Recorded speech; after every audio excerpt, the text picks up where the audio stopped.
G'day ladies and gentlemen, welcome back to the YouTube channel. How are we all doing today? I'm just finishing up working at this festival for work, so I thought I'd record on the way out because it's going to lead us into the topic of today. And today's topic is, I forgot to buckle my bloody helmet again. Today's topic is the joys of motorcycles and that sense of freedom. What is it with that sense of freedom that we supposedly keep hearing about, man? And there's a good reason for why we keep hearing about said things. I tells you what, there's something about the motorbikes that just are better than the cars, and in situations of freedom, this is the perfect place to display it. Sure, it might be 40 Ks, but I can sneak past everybody relatively comfortably. Maybe not this case here, because the road's starting to, narrow up. But ladies and gents, what is it with motorcycles and freedom, alright? There's multiple reasons for why people would say this, and it boils down to the experience as a whole, because motorcycles aren't just one thing, alright? It's a whole sort of caveat of things that lead up into one massive thing at the end, alright? So, with the motorcycles, you get multiple parts. We got the lifestyle, the feeling, the experience, the friends you make, the type of riding you can do, a whole sort of bunch of things in that regard. And I tells you what, man, it just boils down to ending up as a pretty sweet package. And once you get sucked into it, you're going to end up being truly sucked into it, if that makes sense. So with motorcycles, obviously, the lifestyle is appealing to some people. Now, obviously, I don't get into motorbikes as a lifestyle, brother, but it is a thing, all right? The motorcycle lifestyle and motorcycle culture, you can't ignore it because it is fundamentally part of the joys. Oh, never gets old. But one of the main things I think with the freedom is just the joys of the experience of the riding the bike itself. Now, what I'm doing right now is pretty cruisy stuff. Oh, simple little bikes there. And yes, I rev match without clutching in. It's a bit weird.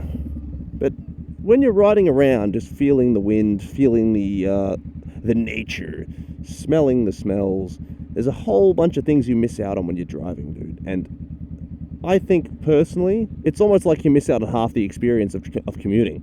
So when you're on a motorbike, you get to really experience the smells of everything, the feeling of the road more because your bike suspension's a little bit more close to your ass. Acceleration, you feel the wind, you feel the temperatures, the weather.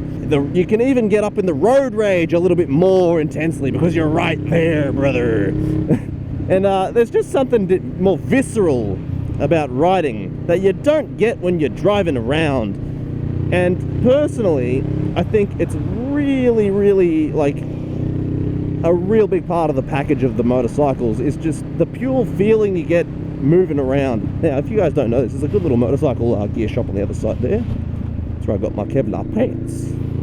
But just being able to move through the traffic, you can lane filter, you can get around cars, dodge traffic, you can go down paths you can't go down in a car because obviously it wouldn't fit down said path. But when you're on a motorcycle, you just get a whole bunch of different options that you don't get whilst in a car, that you can't ever get in a car. Now, when you wind the windows down in the car, you feel the wind, but it's not the same as feeling it on your chest. And if you're on a sports bike, you can tuck away from the wind and really go from just cruising around to sending it's slicing through the wind, you know what I mean? Sure, your car might have aerodynamics, but it's not the same experience as to sending it and Mark Jesus down the road, feeling the wind. And if you have a naked bike, God have mercy, if you're sending it down the road, you will feel every aspect of that wind. Oh boy, it never gets old. So like right now, I'm not going fast, but I feel all this breeze coming at me, dude. I'm loving it. It smells pretty standard around here, but like say if you go up into like the mountains area or like into an orchard especially. Orchards are like my favorite. Going past the cow paddock's a bit shit, but like quite literally. But going through the orchards, you smell all those beautiful smells. There's just something that it never gets old. Another thing that you can really enjoy is the culture, like I said before. I said it before, but I might as well get into it now. Bikers, if you're riding around, you'll nod at other bikers. That's one thing. You get that lovely sense of community. If you pull up at a shop and there's a bunch of other bikers there, they're usually more than happy to talk to you. Here in Australia, we don't typically have the biker no pass rule, which I think is hilarious anyway, because I'm a tough Harley man. You can't pass me. I'll just come back here and let me give you a kiss. Stuff like that we don't have to deal with. Now, I know it happened recently, but nobody cares. So it's so fucking stupid in Australia that it made the news. That's how dumb it is. You're not cool, Mr. Biker Gang. Don't pass me. You can't do that. Yeah. Call a wambulance for fucking drama queens over there who think they're tough.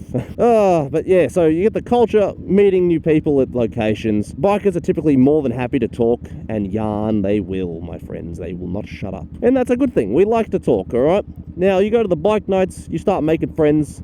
You might not go for rides with them, but you will start recognizing more and more people the more and more rides you go on. And the more and more people you start to recognize, the more enjoyable those bike nights become. Like, I go to every now and then, because I typically work through most of them, so, but I've gone to enough that I'm recognized by a few people, and not because of my YouTube channel, which is a strange experience still, when people come up and say, "Are you such and such?" And I'm like, "Yes." I don't think you can ever really get used to that one, but it's still fun. But I tell you what, dude, I love going to these bike nights, meeting up with people you've been speaking to for ages. You might end up making friends, and you see what the news is. They might get a new bike, they might let you ride the new bike, they might not have got a new bike, they might have done some new rides, might teach you some things, might need some mods, and they might know some people that are good to know. And that is a very big benefit to have with knowing different people. And a lot of people don't talk about that because, well, they don't think about it. But bike nights are a good place to network against with other people and that have different bike capabilities and knowledge. So if you have a mechanic that you need to find, they might have a really good one for you and stuff like that. So I'm always open to yarning with people at these bike nights, purely because you get to you just know, you get in the know. Or you might find someone who's a bit more up your alley and gives you a chance to do certain things. Or you might find a bike dealership that lets you ride some bikes. Or you might make a friend who likes to ride a lot. Or you might find a guy who races who wants you to watch him. So you get to get this whole little community aspect of things, which I think is one of the better aspects of motorcycling. But I tell you what, the freedom aspect of the motorcycle, I don't think it can be boiled down to one specific thing. I really do think it's an amalgamation of all the things bikers, because like freedom for a lot of people is just the simple aspect of riding the bike, and I can attest to this. Riding the bike is one of the most relaxing things I do. You don't have to go for a fancy ride through the mountains. You could literally just go for a cruise around the neighborhood, because when you're on the bike, it's a different experience. You feel a lot more. You're not just driving with music. Like, you can put music on in your helmet, and God knows I do, but you're just cruising along, vibing. If you're not listening to music, you just listen to the sound of the engine, the wind next to you, and all that other nonsense that happens in life.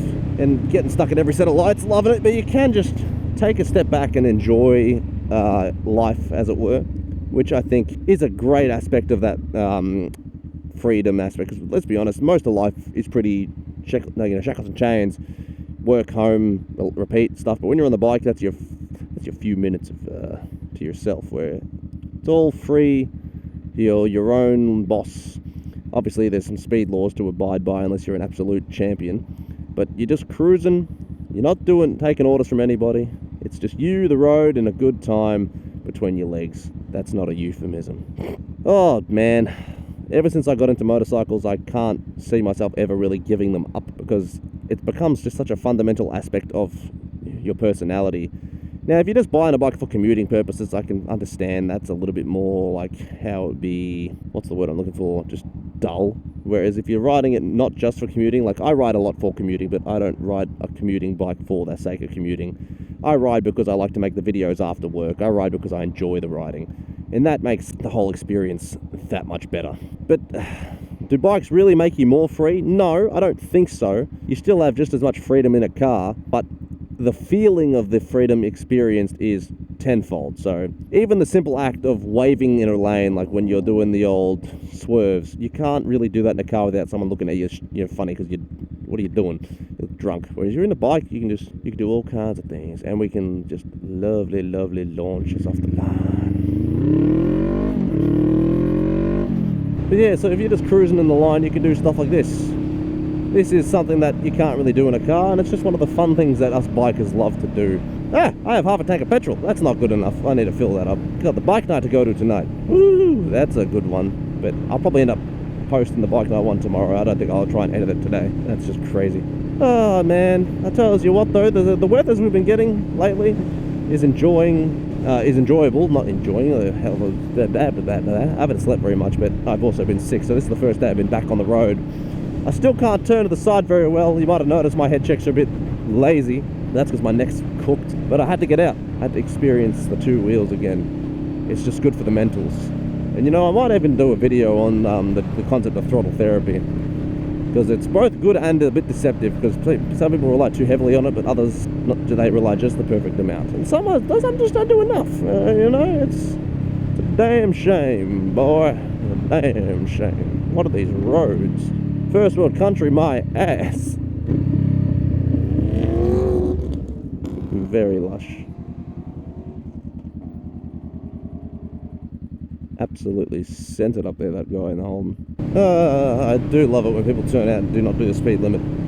It is one of the best feelings about riding a motorcycle.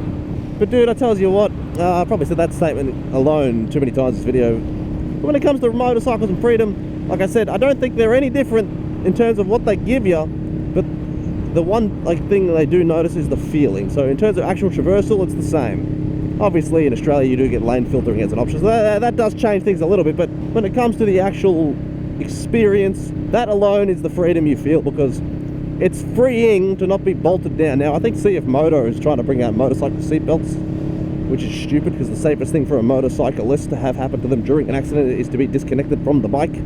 That's just, you know, facts. But you're disconnected from the vehicle, in the sense of you're not attached literally, you're just on the vehicle.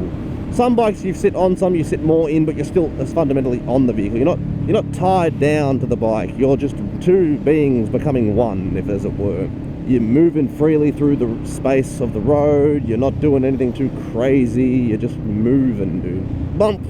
Feel that suspension, baby. Breaking your asses together. I need to go explore this place. This place looks quite nice. But dude, I love it. You just move along, you feel all that breeze, you can get up at the stoplights and stretch if you need to, you can walk around if you must. You just don't get that in a car. So that's that freedom, baby. The culture, the experience, the fringe made along the way, mate. Perhaps the real motorcycles wasn't the motorcycles ridden, mate. It was the fringe made along the way. But ladies and gentlemen, that is all I have time for today. I do hope you've enjoyed the video. If you have any extra added points to this one, please let me know down below. I'd love to hear your thoughts, because that is the point of the comment section. I want you to tell me your comments, please. I'd like to hear them, please. But without further ado, I have to go get some petrol. That truck sounded loud. And with new petrol means, no foot down, life good. But yes, that's all I have time for today, ladies and gents. I do hope you've enjoyed the video. So take it easy, keep it cheesy, ride safe. Leave me your comments down below, and as always, peace, bye!